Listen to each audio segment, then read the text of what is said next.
Assalamualaikum warahmatullahi wabarakatuh. Perkenalkan kami dari kelompok 11 yang beranggotakan Cahya Wulandari dengan NIM 045, Atina Fahma Rosyada dengan NIM 06, Farhan Fadli Rahman dengan NIM 070, dan saya sendiri dengan NIM 075, ingin menjelaskan tentang jasa titip di matkul Fikih Muamalah 2. Nah,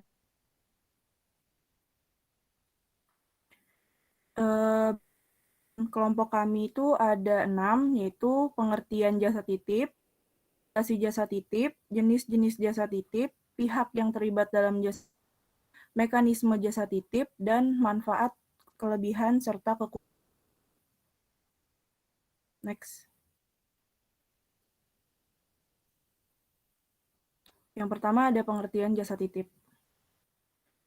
Jasa titip adalah sebuah bisnis di bidang jasa, di mana kita membuka layanan untuk membelikan barang pesanan orang lain, dan kemudian kita akan mendapat upah atau imbalan karena hal tersebut. Jasa titip ini juga banyak ditawarkan secara online melalui media sosial. Untuk barang yang dipesan pun beragam. Bisa dari dalam negeri, lokal, maupun luar negeri, tergantung pada pihak penyedia jasa titipnya. Next.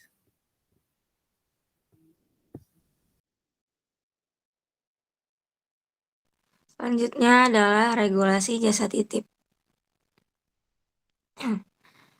Perdagangan melalui sistem elektronik diatur dalam Undang-Undang Nomor 19 Tahun 2016 tentang Informasi dan Transaksi Elektronik dan PP Nomor 82 Tahun 2012 tentang Penyelenggaraan Sistem dan Transaksi Elektronik. Namun, kendala yang dihadapi adalah belum terdapat undang-undang yang khusus membahas tentang jasa titip secara online, sehingga dapat terjadi kecurangan atau penipuan yang dilakukan oleh penyedia jasa titip karena tidak ada hukum spesifik yang mengikatnya. Aturan hukum yang dapat membantu mencegah adanya kecurangan tersebut. Yang pertama ada ketentuan pasal 4 huruf C Undang-Undang Nomor 8 Tahun 1999 tentang perlindungan konsumen merupakan suatu upaya preventif untuk mencegah masalah perlindungan konsumen, agar konsumen dapat mengetahui mengenai hak atas informasi sejelas-jelasnya. Yang kedua, ada upaya represif dilakukan agar pelaku usaha bisa bertanggung jawab atas perbuatannya, di mana pelaku usaha memberikan produk yang tidak sesuai dengan yang telah dijanjikan, maka telah melanggar ketentuan pasal 8 ayat 1 huruf F. Pelaku usaha dianggap lalai dan tidak melakukan kewajibannya dan harus bertanggung jawab atas perbuatannya tersebut.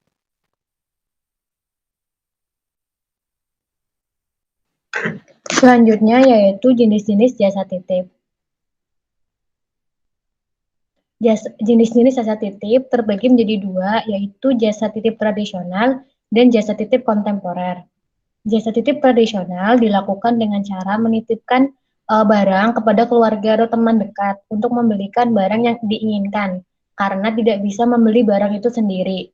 Nah, media yang digunakan biasanya itu masih manual, seperti melalui telepon rumah, surat, dan lain sebagainya. Yang kedua, ada jasa titip kontemporer. Perkembangan teknologi dan munculnya berbagai sosial media yang memudahkan masyarakat untuk melakukan jasa titip, bahkan kepada orang yang tak dikenal tapi terpercaya. Nah, ini untuk membelikan barang yang diinginkan meskipun barang luar negeri. Jadi biasanya itu jasa titip kan banyak yang dari luar negeri juga. Biasanya itu lewat Instagram ataupun Facebook seperti itu. Nanti di apa namanya ya, ada adminnya gitu nanti yang ngebeliin. Biasanya udah ada gambar-gambarnya di laman Instagram itu sendiri. Selanjutnya, ada pihak yang terlibat dalam jasa titip. Nah, pihak-pihak yang terlibat itu yang pertama ada penyedia layanan jasa titip. Penyedia layanan jasa titip ini biasanya menggunakan sosial media seperti Instagram atau Facebook. Nanti biasanya itu di foto-foto barang-barang yang akan dijual untuk memudahkan pembeli untuk memilih barangnya, atau bisa juga pembeli request barang yang diinginkan. Yang kedua ada pengguna layanan jasa titip atau customer. Nah, ini pembeli yang titip barang ke penyedia layanan jasa titip ini. Terus yang ketiga ada penjual barang yang dipesan. Nah, biasanya kan penyedia layanan jasa titip ini hanya sebagai mediator atau pihak intinya yang menjembatani antara pengguna layanan jasa sama penjual. Nanti yang penyedia ini beli ke penjual barang yang dipesan. Nanti barangnya itu akan dikirim ke pengguna layanan jasa titip atau customernya. Terus yang keempat yaitu kurir. Kurir ini yang nanti mengantar barang tadi yang udah dibeli sama penyedia layanan jasa titip ke customer.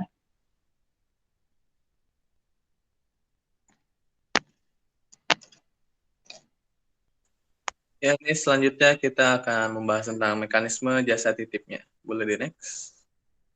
Nah, yang pertama ini mekanisme jasa titip tradisional atau yang biasa kita lakukan di lingkungan keluarga kita atau kepada saudara-saudara kita. Atau tetangga-tetangga kita juga bisa. Ini termasuk jasa titip tradisional. Yang pertama ini mekanismenya ada pelaku just tip itu menawarkan jasanya kepada konsumen. Lalu kedua, konsumen mengkonfirmasi tawaran dan menyatakan pesanannya kepada just tipper tersebut. Nah, kalau misalkan udah disetujui atau disepakati itu mereka mau beli apa, nah itu harga sama barangnya dikasih tahu kepada yang mau beli barang tersebut. Nah, setelah itu yang keempat, konsumen menyepakati harganya. Lalu yang kelima, just tipper-nya itu langsung membeli. Nah, kalau di tradisional bedanya ini dia setelah dibeli, barangnya itu langsung dianterin ke konsumennya tersebut. Jadi nggak harus pakai pihak ketiga untuk mengantarnya, biasanya kalau untuk tradisional. Boleh di next? Nah, ini kalau kontemporer yang sudah masuk ke era teknologi kita atau sudah menggunakan teknologi dalam menggunakan just tip. Yang pertama, itu mekanismenya pelaku just tip menawarkan jasanya kepada konsumen. Nah, tawarannya ini biasanya bisa dilihat dari sosial media, salah satu contohnya itu ada Instagram. Nah, tapi kalau misalkan di Instagram tuh biasanya sih ya, kalau tawarannya itu belum ada harganya atau detailnya, jadi detailnya harus ditanyakan lagi kepada adminnya di sosial media tersebut. Nah, pertanyaan ini masuk ke lanjutan ke mekanisme keduanya, yaitu konsumen mengkonfirmasi tawaran dan menyatakan pesanan barang kepada just tipper. Lalu setelah itu, just tipper memberikan informasi biayanya dan harga barang yang akan dibeli oleh konsumen tersebut. Nah, lalu yang keempat, setelah caranya itu udah tahu harganya bagaimana, barangnya bagaimana, nah itu akan dikirimkan, akan didiskusikan atas pengirimannya, apakah melalui kurir JNE atau semacamnya, atau bisa di COD-kan ataupun bisa digojekan barangnya. Lalu setelah itu konsumen memilih metode pengambilan barang langsung dikirim oleh pemilik jasa ataupun dikirimkan menggunakan kurir. Boleh selanjutnya? Yang ini yang keenam ada manfaat, kelebihan, dan kekurangan dari jasa titip. Boleh next? Manfaat jasa titip yang pertama itu bisa sebagai pendapatan alternatif, karena jasa titip itu bisa dilakukan oleh siapa saja, tidak memandang golongan, asalkan mereka capable atau bisa melakukan jasa titip tersebut. Lalu yang kedua ada meningkatkan pendapatan just tipper. Ini udah tentu saja bisa meningkatkan setidaknya sedikit atau bisa saja banyak meningkatkan pendapatan awal dari just tipper tersebut. Lalu yang ketiga ada mempermudah pembelian barang yang sulit dijangkau beberapa orang. Maksudnya ini seperti pembelian barang-barang internasional ya. Nggak semua orang bisa langsung pergi ke luar negeri dan membeli barang tersebut. Nah, orang-orang yang tidak bisa membeli tersebut biasanya menggunakan jasa just tip ini agar mereka bisa mendapatkan barang tersebut walaupun mereka tidak dapat belinya secara langsung ataupun terbang ke luar negeri. Boleh selanjutnya? Nah, ini ada kelebihannya, simple karena prosesnya kalau sekarang dibantu dengan teknologi. Maksudnya adalah dibantu dengan adanya sosial media. Kalau dulu kan harus face to face, harus lisan per lisan untuk menyepakati atau mengetahui harga barang-barangnya. Nah, kalau sekarang sudah bisa digunakan oleh dari handphone ataupun dari mana saja, dari email. Jadi kita tidak harus berhadapan langsung untuk menyepakati harganya ataupun bagaimana pengirimannya. Lalu yang kedua, waktu pekerjaannya itu suka-suka sama just tip-nya. Jadi nggak harus setiap hari dia ngelakuinnya. Jadi just tip-nya itu suka-suka dia, misalkan maunya hari Senin ataupun hari Rabu. Jadi semuanya itu nggak ada target lah, nggak ada tekanan lah istilahnya. Lalu yang ketiga ada modalnya kecil. Nah, kenapa modalnya kecil? Karena kebanyakan just tip itu ditanggung modalnya dari konsumen langsung. Jadi misalkan untuk pembeliannya, lalu pengirimannya itu sudah ditanggung oleh konsumen dan itu sudah disepakati oleh kedua pihak. Boleh di next. Nah, kekurangannya itu pertama memerlukan planning yang matang. Mengapa? Jadi kalau misalkan planningnya tidak matang, kita bisa saja di tengah-tengah jalan itu berhenti melakukannya dan itu konsumen bisa kecewa. Biasanya untuk yang just tip ke luar negeri karena kita harus mempertimbangkan tiketnya, waktu perjalanan, dan waktu kita stay di sana, kapan kita akan pulang dan mengirimkan barang yang kita beli tersebut. Jadi kita harus memplanningnya tersebut dengan sebaik-baik mungkin. Lalu yang kedua harus mempertimbangkan biaya transportasi. Nah, meskipun modalnya dari konsumen untuk pembelian dan pengirimannya, tapi kita kesananya untuk ke tokonya langsung itu dari biaya kita. Jadi kalau misalkan tempat yang jauh itu juga pasti akan cost untuk transportasinya pasti akan naik. Jadinya itu harus dipertimbangkan juga, jangan sampai kita nggak bisa pulang untuk membeli barang tersebut. Lalu yang ketiga, trust dari konsumen yang harus dibangun. Nah, ini salah satu yang paling kurang menurut saya untuk di Just Tip, trust atau kepercayaan konsumen. Ini kan benar-benar bisa saja dari orang yang tidak kenal sama sekali untuk kita kasih uang dan kita suruh untuk belikan barang di tempat yang kita tidak tahu. Nah, ini memerlukan trust yang sangat tinggi, sehingga mungkin masih banyak aja ya penipuan mengatasnamakan just tip, sehingga kita harus ada trust dari konsumen dan pembelinya tersebut untuk melakukan just tip.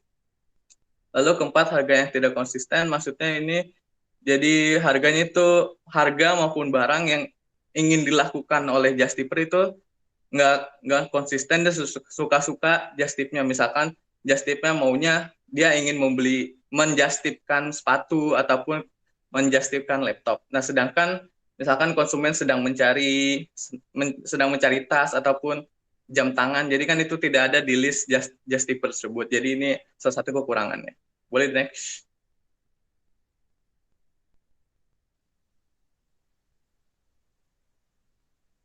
Nah, ini selanjutnya akan dijelaskan oleh teman saya. Ya, yang terakhir itu adalah pembahasan tentang akad dalam jasa titip, yaitu dalam jasa titip, akad yang digunakan adalah akad wakala, di mana nanti si pembeli itu memesan barang kepada penyedia titip, dan karena akadnya ini menggunakan akad wakala bil ujroh, maka pembayaran awal akad. Pembayaran yang dilakukan ini udah sekalian sama fee yang kedua belah pihak. Next. Ya, sekian presentasi dari kami. Kurang lebihnya mohon maaf. Wassalamualaikum warahmatullahi wabarakatuh.